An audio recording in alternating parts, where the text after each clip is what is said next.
Hello everyone, it's Laura here for Cloud9 Crafts, and in today's video I'll be creating an adorable picnic slimline cart featuring Lawn Fawn Crazy Antics, Butterfly Kisses, Dandy Day, and then of course also their new Unicorn Picnic stamp set.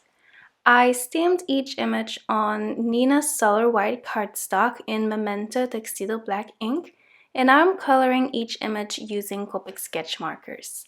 So I list all the colors here on the screen so you can follow along.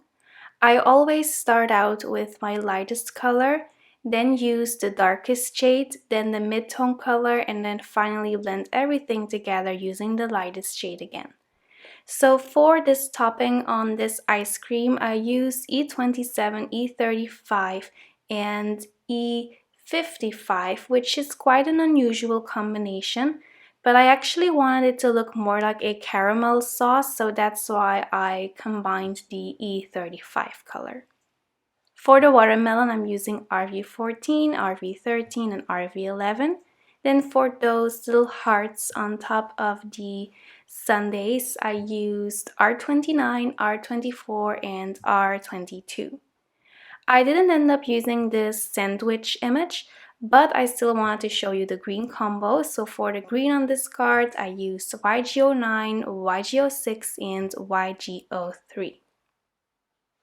For the yellow on my picnic blanket, I used Y04, Y02, and Y000. This is a Copic combo that I don't typically use a lot because it's really bright. It's almost neon, but I think it looked really nice with the turquoise. For the adorable little mouses or mice, I'm using E35, E33, and E31. I colored the two mice from the new Crazy Antics theme set, but then I also combined two from the Dandy Day theme set from Lawn Fawn. I just love to mix and match different Lawn Fawn theme sets because they all work so well together. I die cut a stitched rectangle from the large Slimline with sliders die cut set from Lawn Fawn. And now I am lining up one of the borders from the Slimline Stitched Hillside Borders die cut set. I'm adding color using Tumbled Glass Distress Oxide ink and my Tailored Expressions blending brush.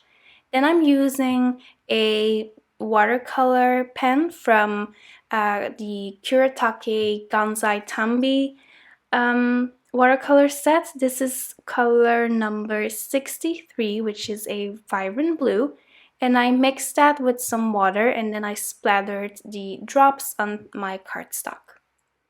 For the grass, I'm using Twisted Citron first to add a base of color, but then I wanted to add a little bit of extra contrast, almost a little bit of a gradient, so I mixed in a little bit of Mowed Lawn Distress Oxide ink. So I'm just adding that on the very top of this border, and then I am going back in with the Twisted Citron just to blend everything together. So the colored blending brushes are from Tailored Expressions, and then the black one is from Nellie's Choice. I'm also going in with more watercolor paints. For the green, I used color 93. And I like to use a lot of water for these little droplets, but then sometimes I use a little bit less water just to have some contrast. So the less water you will use, the more vibrant your colors will look. To prep my cardstock for heat embossing, I use my We Are Memory Keepers powder tool, and then I am stamping my image using my Misty tool because that helps me to line up my sentiment perfectly straight. I'm sprinkling on opaque bright white embossing powder from Wow, and I'm heat setting that until it's melted completely. Now that we've finished stamping, die cutting, coloring, ink blending, it's time to assemble everything. I like to use the Lawn Fawn glue tube to adhere this border to my blue piece of cardstock. And then to adhere all of the little images, I'm going to use the Lawn Fawn glue tube as well, but I'm also going to use scrapbook adhesive's tiny foam squares to add some dimension to this card. These are my favorite foam squares out there. They are just the perfect thickness, the perfect size, and I love how easy that the backer sheet comes off. I think that's really a bonus because that makes making your cards a little bit quicker. Sometimes I combine the Lawn Fawn glue tube with the foam squares, by the way.